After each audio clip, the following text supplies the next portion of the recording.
Hello বন্ধুরা, আজ আমি হাজির হয়েছি কল্যাণপুরের মজাদার ঝালমুড়ির ভিডিও নিয়ে। এই মামার ঝালমুড়িটা জাস্ট অসাধারণ। উনি প্রতিদিন বিকেল 3টা থেকে রাত 9টা পর্যন্ত কল্যাণপুর শাহী মসজিদের পাশে বসেন। আমি এবং আমার ছেলে ঝালমুড়ি খুবই পছন্দ করি, তাই মাঝে মাঝেই ওনার কাছ থেকে ঝালমুড়ি খাই। চলুন দেখে নেই উনি কিভাবে ঝালমুড়ি বানান।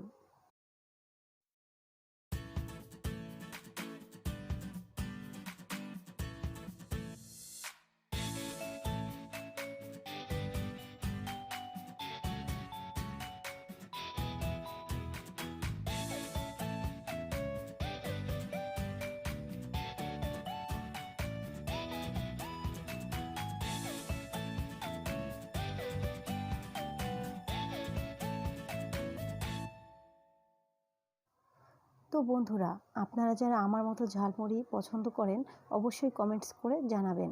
আমাদের ভিডিওটি ভালো লাগলে একটি লাইক দিন, আমাদের চ্যানেলটি সাবস্ক্রাইব করে আমাদের পাশে থাকুন এবং এরকম আরও ভিডিও পেতে বেল বাটনে প্রেস করে অল বাটনে ক্লিক করুন।